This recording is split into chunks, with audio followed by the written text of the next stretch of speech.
وعلى رسوله الكريم اما بعد فاعوذ بالله من الشيطان الرجيم بسم الله الرحمن الرحيم لولا ينهاهم الربانيون والاحبار عن قولهم الاثم واكلهم السحت لبئس ما كانوا يصنعون. اور انہیں کیوں نہیں منع کرتے ان کے پادری درویش گناہ کی بات سے، گناہ کی بات کہنے اور حرام کھانے سے؟ بے شک بہت ہی برے کام کر رہے. وقالت الیہود ید اللہ مغلولہ، اور یہودی بولے اللہ کا ہاتھ بندھا ہوا ہے. غلت ایدیہم ولعنوا بما قالوا، ان کے ہاتھ باندھے جائیں اور ان کے اس کہنے پر خدا کی لعنت ہو. بل یداہ مبسوطتان ینفق کیف یشاء، بلکہ اس کے ہاتھ کشادہ ہیں، عطا فرماتا ہے جسے چاہے. ولا یزیدن کثیرا منہم ما انزل الیک من ربک طغیانا وکفرا، اور اے محبوب جو تمہاری طرف تمہارے رب کے پاس سے اترا، اس سے ان میں بہتوں کو شرارت اور کفر میں ترقی ہوگی. وَأَلْقَيْنَا بَيْنَهُمُ الْعَدَاوَةَ وَالْبَغْضَاءَ إِلَى يَوْمِ الْقِيَامَةِ، اور ان میں ہم نے قیامت کے آپس میں دشمنی اور بے ڈال دیا. قیامت تک کے لیے ہم نے ان کے آپس میں بے ڈال دیا. كُلَّمَا أَوْقَدُوا نَارًا لِلْحَرْبِ أَطْفَأَهَا اللَّهُ وَيَسْعَوْنَ فِي الْأَرْضِ فَسَادًا، اور جب کبھی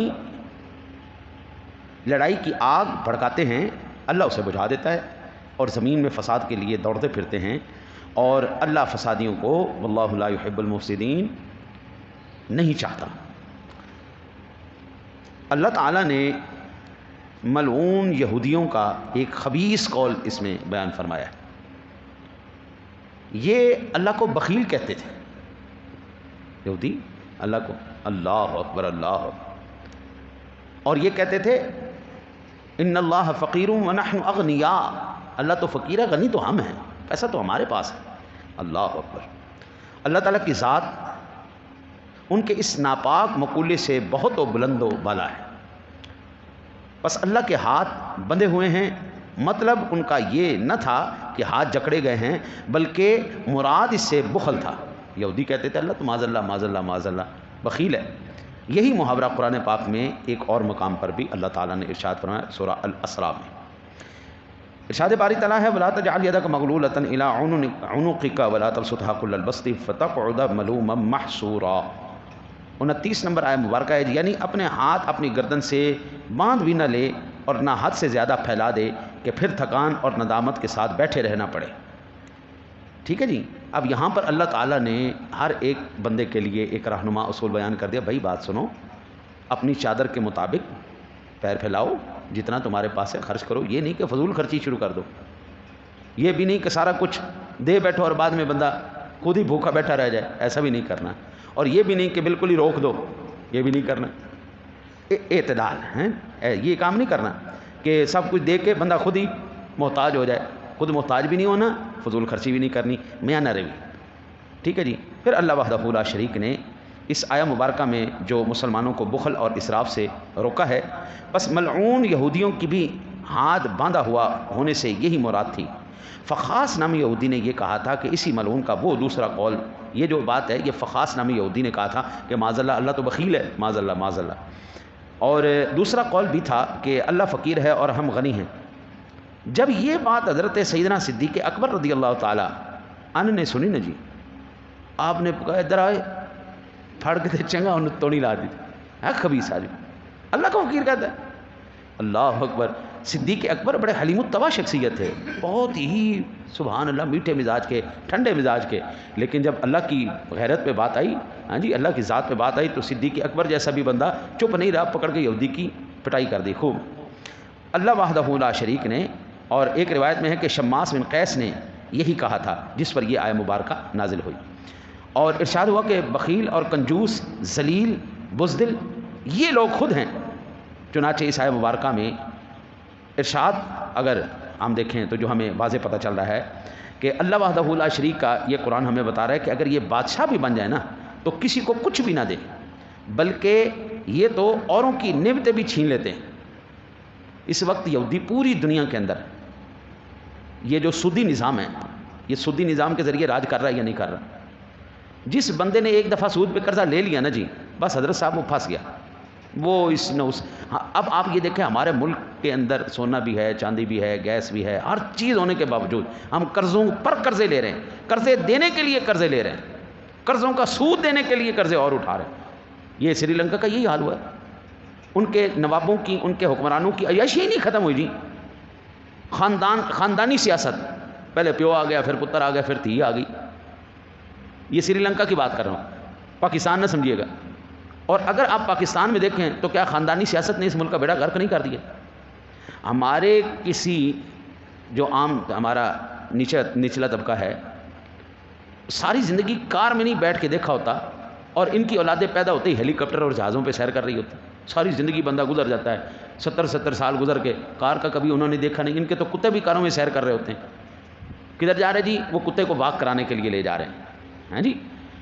تو اللہ وحدہ لا شریک نے یہ جو ذکر فرمایا ہے، یہودیوں کو ننگا کر کے رکھ دیا ہے کہ یہ اتنے خبیث، اتنے ذلیل لوگ کہ کسی کے پاس اگر کوئی نعمت آ جائے تو وہ ان کی رالیں ٹپکنا شروع ہو جاتی ہیں، اور یہ کہتے ہیں کہ وہ خزانہ بھی ہمارے پاس آ جائے۔ اور میں قربان جاؤں اس مالک پر، اللہ کے ہاتھ تو بھائی کھلے ہیں، سب خزانے اس کے ہاتھ میں ہیں، وہ خرچ کرتا ہے، فضل اور وسعت والا ہے، اس کی بخشش عام ہے، ہر چیز کے خزانے اس کے ہاتھوں میں ہے، ہر نعمت اس کی طرف سے ہے، ساری مخلوق دن رات ہر وقت ہر جگہ اسی کی محتاج ہے۔ اور وہ ارشاد فرماتا ہے وَآتَاكُم مِّن كُلِّ مَا سَأَلْتُمُوهُ وَإِن تَعُدُّوا نِعْمَةَ اللَّهِ لَا تُحْصُوهَا إِنَّ الْإِنسَانَ لَظُلُومٌ كَفَّارٌ۔ تم نے جو مانگا اللہ نے دیا، اگر تم اللہ کی نعمتوں کا شمار کرنا چاہو تو شمار بھی نہیں کر سکتے، یقیناً انسان بڑا ہی ظالم بے حد نہ شکرا ہے۔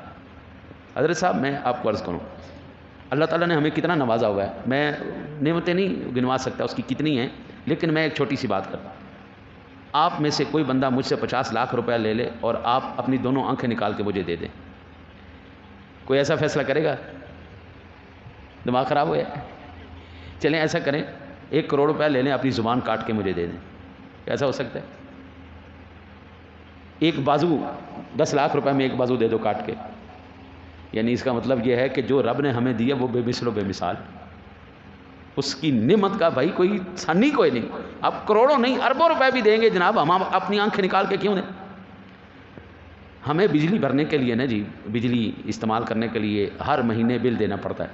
پچھلے مہینے نا جی کوئی 2-3 دن مسجد کا بل لیٹ ہو گیا، تو میٹر کاٹنے کے لیے آ گیا، کاٹ دو جی، تم نے لیٹ بل کیوں دیا ہے؟ ہم نے کہا بھائی حالات ایسے ہیں سب کے، آرام سے ہی اب سارے، نہیں ہم کاٹیں گے۔ یار یہ جو اللہ نے بلب لگائے ہیں، جیسے ہی کھولتے ہو چالو، بجلی چالو، دماغ چالو، کان چالو، ہر چیز، دل دھڑک رہا ہے، 24 گھنٹے دھڑک رہا ہے، دن رات دھڑک رہا ہے، کام کر رہے ہیں۔ یار کبھی تمہیں بل آیا جناب آپ نے یہ آنکھیں استعمال کی ہیں، کان استعمال کیے اور ہمیں پیسے دے دیں؟ کبھی بل آئے ہو؟ نہیں۔ اللہ کہتا ہے بندے آ کے نا جی 5 ٹائم سجدہ کر لیا کر مجھے، میری ساری نعمتوں کا تو اس نے شکریہ ادا کر دیا۔ اللہ اکبر، اللہ اکبر، قربان جائیں۔ اللہ وحدہ لا شریک کی کائنات ساری محتاج ہے جی، ساری۔ اللہ کہتا ہے انسان بڑا ظالم ہے اور بڑا ناشکر ہے، جتنی نعمتیں ہم نے اس کو دی ہیں یہ ان کا شکر ادا نہیں کرتا۔ مسند امام احمد کی ایک حدیث پاک ہے کہ اللہ کا داہنا ہاتھ اوپر ہے اور دن رات کا خرچ اس کے خزانے کو گھٹاتا نہیں، شروع سے لے کے آج تک جو کچھ بھی اس نے اپنی مخلوق کو عطا فرمایا ہے اس نے اس کے خزانے میں سے کوئی کمی نہیں کی، پوری جب سے دنیا شروع ہوئی ہے آج تک جتنے اس کے خزانے نہ جی اس میں سے اتنا سا بھی فرق نہیں پڑا۔ اس نے ساری دنیا، یہودی بھی لے گئے، عیسائی بھی لے گئے، ہندو بھی لے گئے، سکھ بھی لے گئے، ساری دنیا اس کی نعمتوں سے فیض یاب ہو رہی ہے، لیکن اس کے خزانے میں کوئی کمی کسی قسم کی نہیں ہوئی۔ اس کا عرش پہلے پانی بھرتا، اسی کے ہاتھ میں فیض ہی فیض ہے، وہی بلند اور پست کرتا ہے۔ اس کا فرمان ہے کہ لوگو تم میری راہ میں خرچ کرو گے تو تم دیے جاؤ گے۔ بخاری اور مسلم شریف میں حدیث پاک ہے، میرے آقا نبی اکرم صلی اللہ علیہ وسلم نے ارشاد فرمایا اے نبی، جس قدر اللہ کی نعمتیں تم پر زیادہ ہوں گی اتنا ہی ان شیطانوں کا کفر اور حسد بڑھتا چلا جائے گا، اور ٹھیک اسی طرح جس طرح مومنوں کا ایمان اور ان کی تسلیم و اطاعت بڑھتی ہے، اور جیسے ارشاد باری تعالیٰ ہے قل هو للذین آمنوا ھدی و شفاء، سورہ فصلت کی 44 نمبر آیہ مبارکہ ہے، ایمان والوں کے لیے تو یہ ہدایت اور شفا ہے، بے ایمان اس سے اندھے اور بہرے ہوتے ہیں۔ یہی ہیں جو دروازے سے پکارے جاتے ہیں اور آیت میں ہے وَنُنَزِّلُ مِنَ الْقُرْآنِ مَا هُوَ شِفَاءٌ وَرَحْمَةٌ لِّلْمُؤْمِنِينَ وَلَا يَزِيدُ الظَّالِمِينَ إِلَّا خَسَارًا۔ اور اللہ تعالیٰ نے تو اس قرآن کو شفا بنا دیا ہے ایمان والے کے لیے۔ حضرت جی جتنی مرضی بیماری ہو، بندہ قرآن پڑھ کے پھونکے، سورہ پڑھ، فاتحہ شریف پڑھ کے پھونکے، اللہ تعالیٰ اس کو شفا دے دیتا ہے۔ لیکن یہی اگر کافر کرے گا تو ان کو سوائے نقصان کا اور کچھ بھی نہیں ہوگا۔ قربان جائیں قربان جائیں، اتنی نعمتوں سے بڑی نعمت، سب نعمتوں سے بڑی نعمت اللہ نے قرآن ہمیں عطا فرما دی، اپنا محبوب ہمیں عطا فرما دیا۔ ہم جتنے مرضی گناہ کرتے چلے جائیں، حضور کا اتنا اللہ کو لاج ہے کہ ہماری شکلیں نہیں بگڑنے دیتا۔ ہماری شکلیں آج انسانوں والی ہیں، ورنہ جو بندر بن گئے، سور بن گئے، جن کی شکلیں مسخ کر دی گئی، جن کے اوپر عذاب آ گئے پتھروں کے، جن کے اوپر بجلیوں کی کڑک آ گئی، جن کو طوفانوں نے تہس نہس کر کے رکھ دیا۔ یہ منجو داڑوں کو آپ نے نہیں دیکھا، 8 مرتبہ تباہ ہوا، پھر آباد ہو گیا، پھر تباہ ہوا، پھر آباد ہوا۔ جب نافرمان سرکش قوم ہوئی، اللہ نے اس کو تباہ کر دیا۔ یہ تو آپ کے ملک میں ہے نہیں۔ ہاں جی، ہڑپا دیکھ لیں، ہڑپا شہر ہے، یہ یہیں پہ تباہ ہوئے، پھر آباد ہوا، پھر تباہ ہوا، پھر آباد، اب پھر آباد ہے۔ نافرمان قوم ہوگی، اللہ مٹا دے گا، پھر اور آ جائیں گے۔ یہ اللہ تعالیٰ کا بابا احسان ہے کہ آج ہماری شکلیں نہیں بگڑ رہی، ہم دنیا فانی سے بالکل معدوم نہیں ہو رہے، ختم نہیں ہو رہے، تباہ نہیں ہو رہے، حضور کا صدقہ ہے جی۔ پھر حق تو یہی ہے نا، پھر اللہ کا ذکر کیا جائے اور سونے پہ درود پڑھا جائے اور اسی کی شانیں اور عظمتیں بیان کی جائے۔ لوگوں کا دماغ اللہ جانے کیسا برباد ہو گیا، یہودیوں نے برباد کر دیا۔ نہ انہوں نے اپنے نبی کی قدر کی، نہ وہ ہمیں اپنے نبی کی قدر کرنے دیتے۔ ہم ان کے پیچھے بھیڑ چال کے اندر اپنے نبی کے گستاخ بن گئے۔ اوے بندہ خدا، او بندہ خدا، خدا کی قسم جس وقت قبر میں تیرے ماں باپ تجھے چھوڑ کے آئیں گے، یہی درود والا نبی قبر میں بھی تیری شفاعت کرے گا۔ کل حشر میں جب سارے تجھے دھتکار دیں گے نا، حضور فرماتے کل قیامت والے دن ایک نیکی کم ہو جائے گی، اللہ بندے سے کہے گا جا بھائی لے آ، وہ جائے گا اپنے ماں باپ کے پاس، میری ایک نیکی کم ہو گئی، کو مہربانی کر دو میرے اوپر، ہاں جی۔ تو وہ ماں باپ کہیں گے بڑا خبیث آدمی تو، بڑا نافرمان ہے، بجائے اس کے کہ آج تو ساری نیکیاں ہمیں دے کے جا، ہم سے نیکی لینے کے لیے آ گئے۔ اور اس دن میں قربان جاؤں کملی والے تیری شان پر، اس دن کملی والے آگے بڑھیں گے اور اپنی جیب سے وہ نیکی عطا فرمائیں گے اس بندے کو، اور حضور کے وہ درود کا صدقہ اللہ تعالیٰ اس کی بخشش فرما دے گا۔ پھر ہم کیوں نہ یار اپنے نبی کی، میں نے تو زندگی میں نے جی ایک بات یاد رکھی، جس بندے کے منہ سے میرے نبی کے خلاف کوئی بات نکلی، نہ ہم نے کبھی اس کو سنا ہے، نہ اس سے کوئی یاری رکھی، نہ اس سے کوئی تعلق رکھا۔ ہمیں تو وہی بندہ پسند آتا ہے جو میرے سونے نبی کی شانیں مجھے سنائے، جو عظمتیں سنائے۔ سبحان اللہ، آؤ بھائی میرے نبی کی شان سناؤ، آؤ ذکر سناؤ، ہم سننے کے لیے تیار۔ لیکن اگر کہیں چونکہ چنانچہ، تو پھر جاؤ حضرت صاحب جاؤ، تم کون ہو، تمہاری اوقات کیا ہے؟ اس کی شان تو یہ ہے کہ وہ تو جوتوں سمیت عرش اولا پر جا رہا ہوتا ہے، وہ معراج کی رات بھی جوتے پہن کے عرشوں پہ جا رہا ہوتا ہے۔ خیر، اللہ وحدہ لا شریک نے جو آخر میں ان کی خباثت بیان کی ہے ان کی، اور وہ یہ ہے کہ یہ لوگ فسادی ہیں، یہ چاہتے ہیں کہ زمین پر فساد پیدا ہو جائے، مسلمان تباہ و برباد ہو جائیں۔ لیکن اللہ وحدہ لا شریک کی ذات گرامی، قربان جائے میں اس کی ذات، وہ ہر دفعہ امت محمدی کو بچا لیتا ہے۔ مجھے کوئی ساتھی کہہ رہے تھے، تجزیہ کار تھے، وہ کہہ رہے تھے کہ ملک پاکستان کے پاس نا جی اب صرف 5 مہینے یا 4 مہینے کا سرمایہ رہ گیا ہے اور اس کے بعد یہ ملک دیوالیہ ہو جائے گا۔ میں نے مسکرا کے کہا، میں نے کہا بندہ خدا اتنی جلدی نہیں، اس ملک پاکستان کو حاصل کرنے کے لیے 28 لاکھ جنوں کی قربانیوں کا نذرانہ اس کی جڑوں میں ہے۔ آپ کیا سمجھتے ہیں؟ جو افواج پاکستان نے جو قربانیاں دیں سو دیں، جو ہماری ماؤں بہنوں بیٹیوں بچیوں نے جو وہ قربانیاں دی ہیں، اللہ ان کی لاج رکھے گا۔ یہ ملک پاکستان انشاءاللہ دیوالیہ نہیں ہوگا حضور کے صدقے۔ جب لگے گا کہ ہون گیا بس ختم، اللہ تعالیٰ اس وقت اپنا کوئی رحمت کا جھونکا بھیجے گا جی۔ وہ کس صورت میں ہوگا، کیسے آئے گا، یہ میرا رب جانتا ہے۔ یہ ملک پاکستان ایسے نہیں جانا، جو چیز قربانی دینے کے بعد حاصل ہو اس کو ایسے کوئی اٹھا کے نہیں لے کے جا سکتا۔ یہ ملک پاکستان کوئی منڈے دا مرونڈا ہے جڑا کھو کے لے جائے گا کوئی، ہے جی؟ ایک بچے دی ٹافی ہے جو اندر کول کھو لو گے، یہ لالی پاپ تو ہے نہیں جناب جڑا کھو کے ساڈے کول یہودی لے جان یا عیسائی لے جان۔ حضور دے صدقے، اس قرآن دے صدقے انشاءاللہ جو ہمارے اداروں کے اندر دن رات کالا کالا رسول اللہ ہو رہا ہے نا، اور قرآن پاک کی تلاوت اور قرآن پاک کے ساتھ وفاداری کرنے والے آج بھی موجود ہیں، اللہ ان کی لاج رکھے گا، شریروں کی نہیں، شرارتیوں کی نہیں، خبیثوں کی نہیں۔ یہ ساری جو ہے نا، قرآن کہتا ہے یہ فسادی، سارا یہودی فساد پیدا کر، سب فساد وہی پیدا کر۔ بھائی پوری دنیا کی ٹریڈ کے اوپر اس نے قبضہ کر کے رکھا ہوا ہے، وہ کس کو دیتا ہے؟ آپ کوئی بڑی کمپنی اٹھا کے دیکھیں، کوئی بڑی کمپنی اٹھا کے دیکھیں، پیچھے یہودی ہوگا۔